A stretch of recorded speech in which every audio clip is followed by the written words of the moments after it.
ಮಾಜಿ ಮಸಾಲ. ಎಂತ ಅಡಿಗೆಯ ರುಚಿಯಾಗೋ ರಹಸ್ಯವು 20 ರೂಪಾಯಿ. ಇನ್ನು ಈ ಕೆಪಿಎಸ್ಸಿ ಕರ್ಮಕಾಂಡ ಬಗೆದಷ್ಟು ಹೊರಗಡೆ ಬರ್ತಾನೆ ಇದೆ. ಕೆಪಿಎಸ್ಸಿ ಹಗರಣದಲ್ಲಿ ಸಾರಿಗೆ ಇಲಾಖೆ IMV ಭಾಗಿಯಾಗಿದ್ದಾರೆ. ಇನ್ನು ಯಾರ್ಯಾರಿದಾರೋ, ಯಾವ್ಯಾವ ರೀತಿಯಲ್ಲಿ ಭಾಗಿಯಾಗಿದಾರೋ ಒಂದೊಂದೇ ಕರ್ಮಕಾಂಡ ಹೊರಗಡೆ ಬರ್ತಾ ಇದೆ. ಈಗಾಗಲೇ ಹಗರಣದ ಬೆನ್ನು ಬಿದ್ದಿರೋ ಇಡಿ ಹಾಗೂ CID. ಹಗರಣದ ರೂವಾರಿ ಕೇವಲ ಕೆಪಿಎಸ್ಸಿ ಸಿಬ್ಬಂದಿ ಮಾತ್ರ ಅಲ್ಲ, ಸಾರಿಗೆ ಇಲಾಖೆಯ ಸಿಬ್ಬಂದಿ ಅಕ್ರಮದಲ್ಲಿ ಭಾಗಿಯಾಗಿರುವ ಶಂಕೆ ಇದೆ. ಇತ್ತೀಚೆಗೆ ನಡೆದಿದ್ದ ದಾಳಿಯಲ್ಲಿ ಸಾರಿಗೆ ಇಲಾಖೆ ಅಧಿಕಾರಿ ಲಾಕ್ ಆಗಿರೋದು. ಸುಮಾರು 48 ಗಂಟೆಗಳ ಕಾಲ ವಿಚಾರಣೆಯನ್ನ ನಡೆಸಿದ್ರು ಇಡಿ ಅಧಿಕಾರಿಗಳು.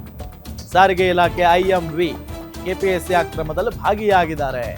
ತನ್ನ ವಾಟ್ಸಾಪ್ ಮುಖೇನ ಅಭ್ಯರ್ಥಿಗಳ ಜೊತೆ ಸಂಭಾಷಣೆಯನ್ನ ನಡೆಸಿದ್ದಾರೆ ಅಂತ ಕೂಡ ಹೇಳಲಾಗ್ತಾ ಇದೆ. ಪಶುವೈದ್ಯಾಧಿಕಾರಿ ನೇಮಕದಲ್ಲಿ ಅಕ್ರಮದಲ್ಲಿ ಇವರು ಭಾಗಿಯಾಗಿದ್ದಾರೆ. ಇಡಿ ದಾಳಿ ವೇಳೆ ವಾಟ್ಸಾಪ್ ನಲ್ಲಿ ಮಾತನಾಡಿದ್ದರ ಬಗ್ಗೆ ಮಾಹಿತಿ ಸಿಕ್ಕಿದೆ.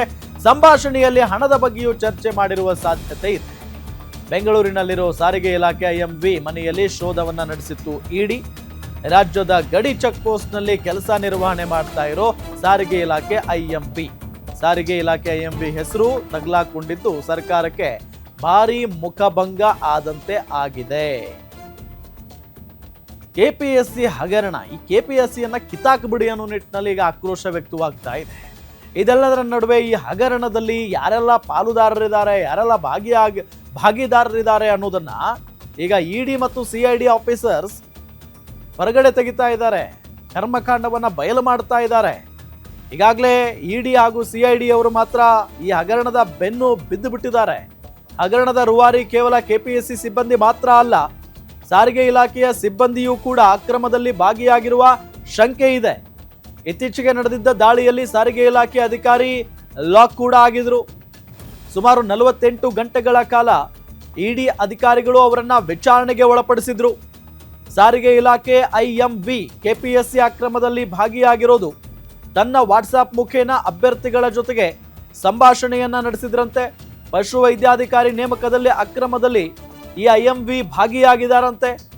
ಇಡಿ ದಾಳಿ ವೇಳೆ ವಾಟ್ಸಾಪ್ನಲ್ಲಿ ಮಾತನಾಡಿದ್ದರ ಬಗ್ಗೆ ಮಾಹಿತಿಯೂ ಕೂಡ ಸಿಕ್ಕಿದೆ. ಸಂಭಾಷಣೆಯಲ್ಲಿ ಹಣದ ಬಗ್ಗೆಯೂ ಚರ್ಚೆ ಮಾಡಿರುವ ಸಾಧ್ಯತೆ ಇದೆ. ಬೆಂಗಳೂರಿನಲ್ಲಿರೋ ಸಾರಿಗೆ ಇಲಾಖೆ IMV ಮನೆಯಲ್ಲಿ ಇಡಿ ಅಧಿಕಾರಿಗಳು ಶೋಧ ಕಾರ್ಯಾಚರಣೆಯನ್ನ ಕೂಡ ನಡೆಸಿದ್ರು.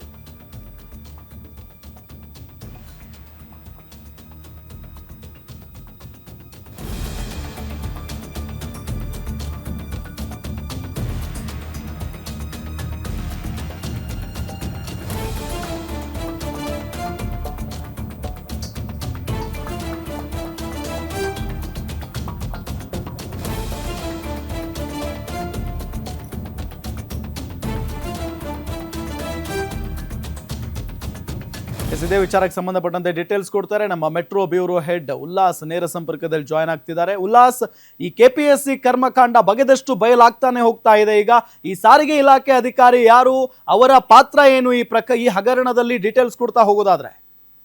ರಾಮ್, ಕಳೆದ ಹಲವು ದಿನಗಳಿಂದ ಕೆಪಿಎಸ್ಸಿ ಪಶುವೈದ್ಯಾಧಿಕಾರಿ ನೇಮಕಾತಿ ವಿಚಾರದಲ್ಲಿ 80 ಲಕ್ಷ ಡೀಲ್ ಆಗಿದೆ ಅನ್ನುವಂಥ ಆರೋಪ ಕೇಳಿಬಂದಿತ್ತು. ಇದಕ್ಕೆ ಪೂರಕ ಎನ್ನುವಂತೆ ಒಂದಷ್ಟು ಸಾಕ್ಷಿಗಳು ಕೂಡ ಸಿಕ್ಕಿತ್ತು. ಇದ್ರ ಬೆನ್ನಲ್ಲೇ ಇಡಿ ಆಗಿರ್ಬೋದು ಮತ್ತು CID ತನಿಖೆಯನ್ನು ನಡೆಸುವಂಥ ಕೆಲಸಕ್ಕೂ ಕೂಡ ಮುಂದಾಗಿದೆ.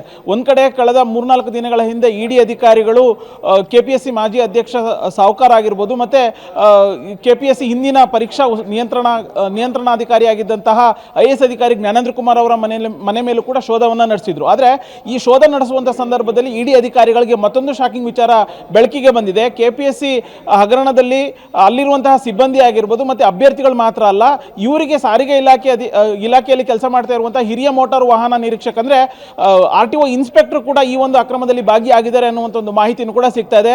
ಮೂಲಗಳ ಪ್ರಕಾರ ಕಳೆದ 2 ದಿನಗಳ ಅಂದರೆ 48 ಗಂಟೆಗಳ ಕಾಲ ಆ ಒಂದು ಸಾರಿಗೆ ಇನ್ಸ್ಪೆಕ್ಟರ್ ಮನೆಯ ಮೇಲೆ ಶೋಧವನ್ನು ನಡೆಸಿದ್ದಾರೆ. ಅವರ ವಾಟ್ಸಪ್ ಮೊಬೈಲಲ್ಲಿ ಒಂದಷ್ಟು ಮಾಹಿತಿಯನ್ನು ಕೂಡ ಕಲೆ ಹಾಕಿದ್ದಾರೆ ಮಾಡಿದ್ದಾರೆ ಅನ್ನುವಂಥದ್ದು ಕೂಡ ತಿಳಿದು ಬರ್ತಾ ಇದೆ. ಅಂದರೆ ಅಭ್ಯರ್ಥಿಗಳ ಜೊತೆಗೆ ಅವರು ವಾಟ್ಸಪ್ ಮೂಲಕ ಮಾತನಾಡಿದ್ರು, ಜೊತೆಗೆ ಅವರು ಅಭ್ಯರ್ಥಿಗಳ ಜೊತೆಗೆ ಯಾವೆಲ್ಲ ಅಂಶಗಳನ್ನು ಮಾತನಾಡಿದ್ರು, ಯಾವ ಕಾರಣಕ್ಕೆ KPSC ಪಶು ವೈದ್ಯಾಧಿಕಾರಿಯ ಪರೀಕ್ಷೆಯನ್ನು ಬರೆದಂಥ ಅಭ್ಯರ್ಥಿಗಳ ಜೊತೆಗೆ ಸಾರಿಗೆ ಇಲಾಖೆ ಅಧಿಕಾರಿ ಅಂದರೆ ಮೋಟಾರ್ ಇನ್ಸ್ಪೆಕ್ಟರ್ ಯಾವ ಕಾರಣಕ್ಕೆ ಮಾತನಾಡಿದ್ರು ಅನ್ನುವಂತಹ ಒಂದು ಮಾಹಿತಿಯನ್ನು ಕೂಡ ಕೇಳಿದ್ದಾರೆ. ಅದಕ್ಕೆ ಸಕಾರಾತ್ಮಕವಾಗಿ ಉತ್ತರವನ್ನು ಕೊಟ್ಟಿಲ್ಲ ಅನ್ನುವಂಥದ್ದು ಕೂಡ ತಿಳಿದು ಬರ್ತಾ ಇದೆ. ಅಷ್ಟೇ ಅಲ್ಲದೆ ಇಡಿ ಅಧಿಕಾರಿಗಳು 48 ಗಂಟೆ ಒಳಗಡೆ ನೀವು ಯಾವೆಲ್ಲ ಅಭ್ಯರ್ಥಿಗಳ ಜೊತೆಗೆ ಮಾತನಾಡಿದ್ದೀರಾ ಮತ್ತೆ ಯಾವ ಕಾರಣಕ್ಕೆ ನೀವು ಅವ್ರ ಜೊತೆಗೆ ನಿರಂತರವಾಗಿ ಸಂಪರ್ಕದಲ್ಲಿ ಇದ್ದೀರಿ ಅನ್ನುವಂತಹ ಒಂದು ಮಾಹಿತಿಯನ್ನು ಕೊಡಬೇಕು ಅನ್ನುವಂಥ ಒಂದು ಸೂಚನೆಯನ್ನು ಕೊಟ್ಟಿದ್ದಾರೆ ಅನ್ನುವಂಥ ಒಂದು ಮಾಹಿತಿಯನ್ನು ಕೂಡ ಸಿಗ್ತಾ ಇರುವಂಥದ್ದು. ಅಂದರೆ ಈ ಒಂದು ಅಕ್ರಮದಲ್ಲಿ KPSCಯ ಹಿಂದಿನ ಪರೀಕ್ಷಾ ನಿಯಂತ್ರಕ ಆಗಿದ್ದಂತಹ IAS ಅಧಿಕಾರಿ ಜ್ಞಾನೇಂದ್ರ ಕುಮಾರ್ ಅಷ್ಟೇ ಅಲ್ಲ, ಅವರ ಜೊತೆಗೆ ಸಾರಿಗೆ ಇಲಾಖೆ ಅಧಿಕಾರಿನೂ ಕೂಡ ಭಾಗಿಯಾಗಿದ್ದಾರೆ ಅಂತ. ಅಂದರೆ ಸಾರಿಗೆ ಇಲಾಖೆ ಅಧಿಕಾರಿ ಯಾವ ಕಾರಣಕ್ಕೆ ಭಾಗಿಯಾಗಿದ್ದಾರೆ ಅಂತಂದರೆ ಹಿಂದೆ KPSCಯ ಮೂಲಕ RTO ಇನ್ಸ್ಪೆಕ್ಟರ್ಗಳ ನೇಮಕಾತಿಯಾಗಿತ್ತು. ಆ ಸಂದರ್ಭದಲ್ಲಿ ಅಂದರೆ ಗಡಿ ಭಾಗದ ಚೆಕ್ ಪೋಸ್ಟ್ನಲ್ಲಿ ಕೆಲಸವನ್ನು ನಿರ್ವಹಣೆ ಮಾಡ್ತಾ ಇದ್ದಂತಹ ಹಿರಿಯ ಅಧಿಕಾರಿ ಅವರು ಕೂಡ ಆ ಒಂದು KPSC ನೇಮಕಾತಿ ವಿಚಾರದಲ್ಲಿ ಆಗ ಸಂಪರ್ಕದಲ್ಲಿದ್ದರು. ಅದೇ ಒಂದು ಸಂಪರ್ಕವನ್ನು ಈಗ ಪಶುವೈದ್ಯಾಧಿಕಾರಿ ನೇಮಕಾತಿಯಲ್ಲೂ ಕೂಡ ಅವರು ಬಳಸ್ಕೊಂಡಿದ್ದಾರೆ ಅನ್ನುವಂತಹ ಒಂದು ಮಾಹಿತಿ ಸಿಗ್ತಾ ಇದೆ. ಹಾಗಾಗಿನೇ ಕೇವಲ 329 ಅಭ್ಯರ್ಥಿಗಳಿಗಾಗಲೇ CID ಅಧಿಕಾರಿಗಳು ನೋಟಿಸನ್ನು ಕೊಡಬೇಕು ಅನ್ನುವಂಥ ಒಂದು ತೀರ್ಮಾನ ಏನು ಮಾಡಿದ್ದಾರೆ. ಅದರಲ್ಲಿ ಬಹುತೇಕ ಅಭ್ಯರ್ಥಿಗಳ ಜೊತೆಗೆ ಈ ಒಬ್ಬ ಸಾರಿಗೆ ಇಲಾಖೆಯ ಮೋಟಾರ್ ವೆಹಿಕಲ್ ಇನ್ಸ್ಪೆಕ್ಟರ್ ಮಾತನಾಡಿದ್ದಾರೆ. ಅದು ವಾಟ್ಸಪ್ ಮೂಲಕ ಕೇವಲ ಸಂಭಾಷಣೆ ಮಾತ್ರ ಅಲ್ಲ, ಒಂದೊಂದು ಪೋಸ್ಟಿಗೆ ಇಂತಿಷ್ಟು ಹಣವನ್ನು ಕೊಡಬೇಕು ಅನ್ನುವಂಥದ್ದನ್ನು ಕೂಡ ಅವರು ಆ ಒಂದು ವಾಟ್ಸಪ್ ಮೂಲಕ ಮಾತನಾಡಿರುವಂಥದ್ರಲ್ಲಿ ಉಲ್ಲೇಖವನ್ನು ಮಾಡಿದ್ದಾರೆ ಅನ್ನುವಂಥ ಒಂದು ಮಾಹಿತಿಯನ್ನು ಕೂಡ ಸಿಗ್ತಾ ಇದೆ. ಸೊ ಹಾಗಾಗಿ ಅವರಿಗೆ ಆದಷ್ಟು ಬೇಗ ನೀವು ಯಾವೆಲ್ಲ ಅಭ್ಯರ್ಥಿಗಳ ಜೊತೆಗೆ ಮಾತನಾಡಿದ್ದೀರಾ, ಯಾವ ಕಾರಣಕ್ಕೆ ಅಂದರೆ ಪದೇ ಅವ್ರ ಜೊತೆಗೆ ನೀವು ಮಾತನಾಡಿದ್ದೀರಾ ಅನ್ನುವಂಥ ಒಂದು ಮಾಹಿತಿಯನ್ನು ಕೊಡಬೇಕು ಅನ್ನುವಂಥ ಒಂದು ನೋಟಿಸನ್ನು ಕೊಡುವಂಥ ಕೆಲಸಕ್ಕೆ ಇಡಿ ಅಧಿಕಾರಿಗಳು ಮುಂದಾಗಿದ್ದಾರೆ. ರಾಮ್, ಥ್ಯಾಂಕ್ ಯು ತಮ್ಮೆಲ್ಲ ಮಾಹಿತಿಗಾಗಿ.